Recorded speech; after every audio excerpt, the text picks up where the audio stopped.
myself DR Sonone, Defense Career Academy Aurangabad. I hope you have seen my previous video. There are two videos I uploaded on the atom and nuclei.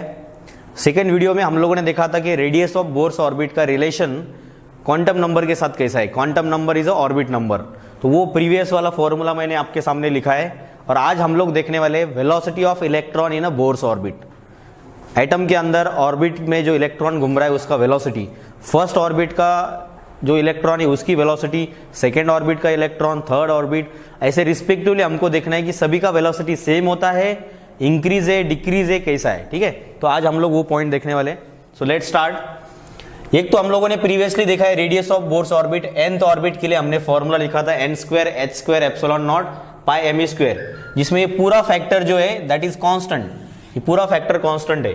n is a quantum number जहां से हमको relation मिला था Rn proportional to n square. Radius of Bohr's orbit proportional to n square.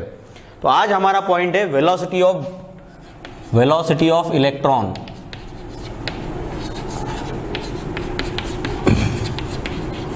In Bohr's orbit.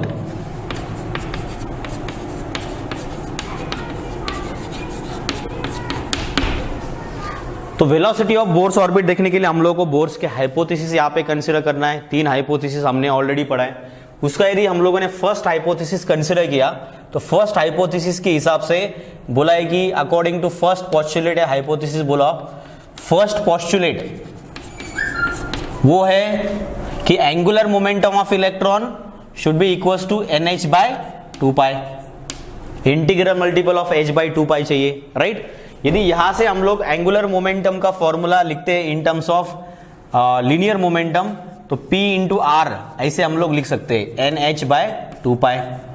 Already आपने rotational dynamics में पढ़ा है कि L equals to P into R होता है, लेकिन P is a linear momentum जिसको हम लोग mv भी लिख सकते हैं. तो ये हो गया mvr equals to NH by 2 pi, right. तो यहाँ पे वेलोसिटी के लिए यदि फॉर्मूला हम लोग लिखने जाएंगे तो ये हो जाएगा NH upon 2 pi m into R.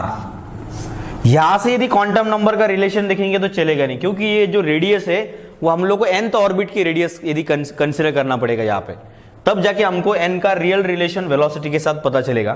तो मैं r को इधर Rn कंसीडर करता हूं, और Rn का फॉर्मूला हमारे पास ऑलरेडी है, क्वांटम नंबर के साथ उसका रिलेशन भी है. तो वो यदि मैं यहाँ पे पुट करता हूं तो मेरे को फॉर्मूले में जो क्वांटिटी मिलेंगी वो हम लोग लिखते हैं V equals to NH upon 2 pi m into Rn की वैल्यू हमारे पास क्या है, n square h square epsilon not upon pi me square, pi me square. इसी को मैं यहां पे लिख देता हूं V equals to NH upon 2 pi m. और देखो Rn की जगह पे हम लोगों ने ये पूरा फॉर्मूला पुट किया उसका. इसमें जो कैंसिल होने वाली टर्म है वो हम लोग कैंसिल करेंगे. n square h square epsilon not upon pi m e square. तो इसमें आप यदि देखोगे तो पाई पाई कैंसिल हो जाता है, मास m भी कैंसिल हो जाएगा. इसमें जो फॉर्मूले बचता है वो हम लोग लिखते हैं.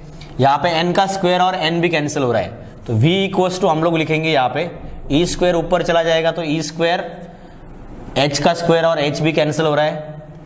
e स्क्वायर डिवाइड में क्या रहता है, डिवाइड में रहेगा यहाँ पे 2 रहता है, 2 इज हियर, पाई कैंसिल हुआ है, m कैंसिल हुआ है, और इधर n भी बचा है, h भी बचा है, h epsilon not, h epsilon not, और इधर मैं सेपरेटली लिखता हूं n, राइट.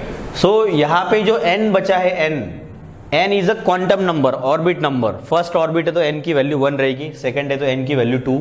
इसमें ये जो बाकी टर्म आपको दिखाई दे रहा है E H epsilon not, this all are a constant. ये सभी कांस्टेंट वैल्यू है. यदि मैं ये वेलोसिटी nth ऑर्बिट के लिए लिखूंगा तो ये बराबर रहेगा, मतलब मैं रिलेशन लिख सकता हूं Vn प्रोपोर्शनल टू 1/n. मतलब velocity of electron in a Bohr's orbit is inversely proportional to quantum number. मतलब यदि आप n की वैल्यू कम कंसीडर करोगे तो मतलब फर्स्ट ऑर्बिट का इलेक्ट्रॉन जो है उसकी वेलोसिटी ज्यादा है, सेकेंड ऑर्बिट की उससे थोड़ी कम, धीरे धीरे वेलोसिटी कम हो रही है. तो इस रिलेशन से पता चलता है. यदि मैं यहाँ पे n इक्वल्स टू 1 पुट करता हूं तो मेरे को फर्स्ट ऑर्बिट के इलेक्ट्रॉन की वेलोसिटी मिलेगी, 1 पुट करोगे तो वो आएगी 2h एप्सिलॉन नॉट, मतलब ये कांस्टेंट से वो बनेगी। तो ऐसा यदि मैं जनरल रिलेशन बनाने जाऊं तो Vn इक्वल्स टू मैं लिख सकता हूं V1 अपॉन n, मतलब ये पूरा V1 का वैल्यू है, डिवाइड बाय n मैं लिखूंगा। तो हम लोग nth नंबर के या फिर n ऑर्बिट में जो इलेक्ट्रॉन है उसकी वेलोसिटी इस इक्वेशन से निकाल सकते हैं। So this is the relation of velocity of electron in a Bohr's orbit and quantum number, जो हम लोग यहाँ पे इनवर्स रिलेशन देख रहे हैं। आई होप कि आपको ये वीडियो बहुत यूजफुल लगेगा, आपको यहाँ से रिलेशन पता चला है। मैं इसको इस तरीके से भी लिख सकता हूँ, यदि रिलेशन लिखना है तो V1 बाय V2 यदि मैं लिखता हूँ तो मैं N2 बाय N1 इस तरीके से यहाँ पे इस पे लिख सकता हूँ। This is the relation which may use for the solving numericals in competitive examination. So this is enough for now. Thank you. Have a nice day.